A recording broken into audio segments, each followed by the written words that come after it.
Imagine this. You're working harder than ever and you're doing a fabulous job, but you're getting nothing in return. That's right, nothing, as in zero. You're burning energy defending and protecting processes that no one cares about, except perhaps your immediate boss, who has to ensure that the KPI is met or it gets escalated, and he has to divert his time to fixing it.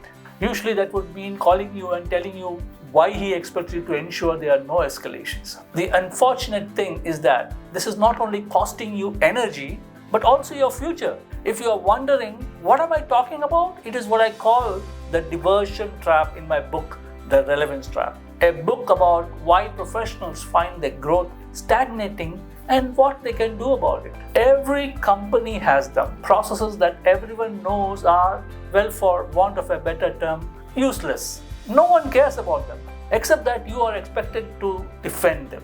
They don't affect your customers, they don't affect your people, they don't affect your business. So who exactly are we trying to please? In this video, we will explore what is the diversion trap, how is it sustained, what can you do about it, and finally, a note to organizations on why they need to be aware of the diversion trap.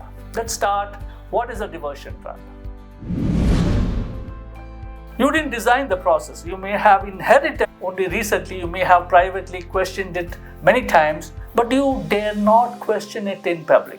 The process has become a little like the thing that must not be named. Everyone can see the problem, but no one is allowed to say it aloud. But because the process now sits under your role, you are expected to own it. And somewhere along the way, ownership quietly changes into defense. You stop asking, does this process still make sense? You start explaining why it cannot be changed. This is what I call the diversion trap.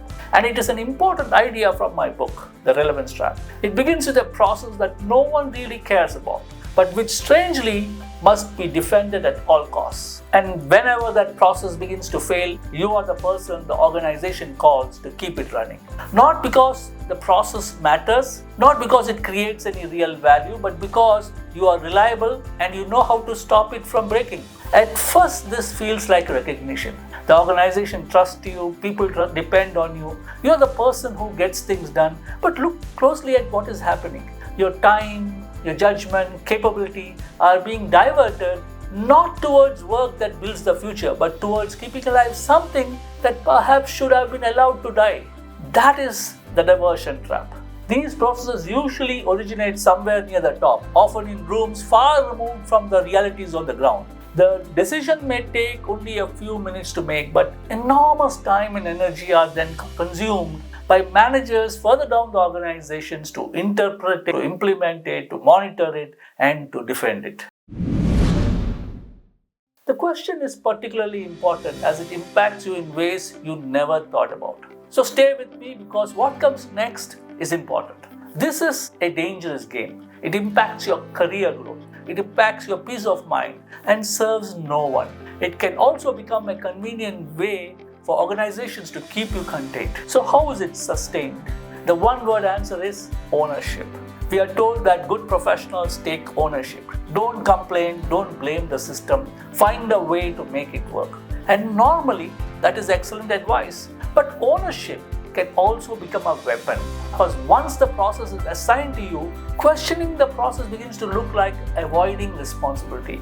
If you say this process no longer serves any purpose, people don't necessarily hear a thoughtful business question. They hear it doesn't want to do it.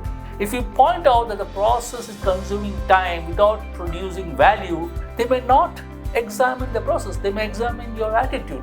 Are you being negative? Are you resisting change? Are you unwilling to take ownership? So you make the safer choice. You stop challenging the process and become very good at running it. You create trackers, you do reviews, you send reminders, you escalate, you prepare evidence to prove that every step has been completed. All of this for a process that unfortunately no one really cares about. And because you are reliable, the process survives. In fact, the better you become at managing it, the less urgency the organization feels to question whether it should exist at all. Your competence begins to hide the uselessness of the process. The bottom line is this: you're busy but not building anything of value. You're visible but for the wrong reason. You're indispensable but only to something that does not matter. While you are protecting yesterday's process, someone else is working on tomorrow's problems. They are learning new capabilities, influencing decisions, and becoming associated with growth. You are becoming associated with maintenance. That is why I call it diversion. Your capability has not disappeared. It has simply been diverted away from the work that could keep you relevant. Now we come to the most important part of this video. How do I escape the diversion trap? Stay with me, for this understanding is critical if you are going to change your growth trajectory. This is in fact very simple.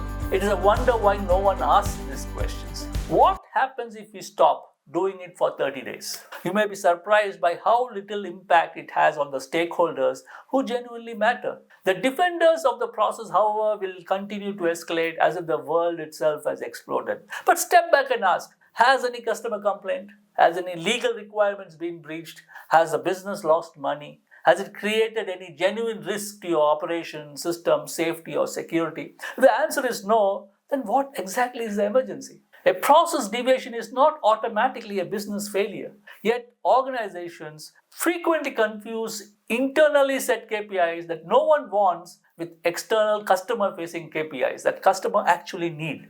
Of course, I am not suggesting that you simply stop following a process on your own. Some processes exist for legal, regulatory, or risk reasons, and their value becomes visible only when something goes wrong. But every process should be capable of answering a basic question. What meaningful consequences is this designed to prevent?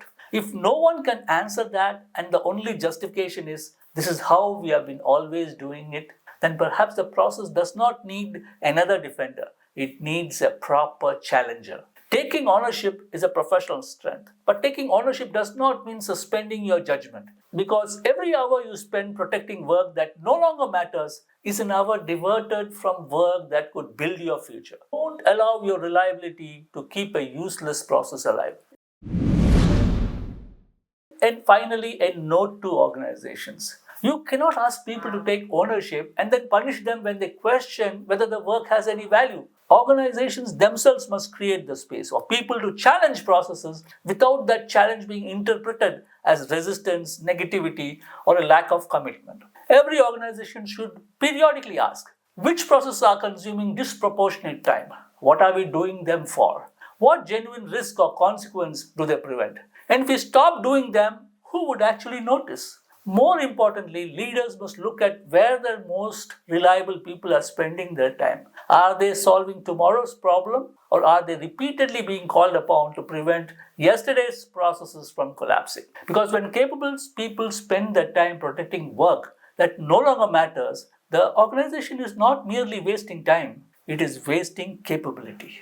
If you are spending your days defending a broken machine, you are participating in your own stagnation. I am Venkatachalam Vishwanathan, author of The Relevance Trap. If you are currently expected to defend a process that you know is fundamentally broken, let me know in the comments. Subscribe to the channel, and I will see you in the next video.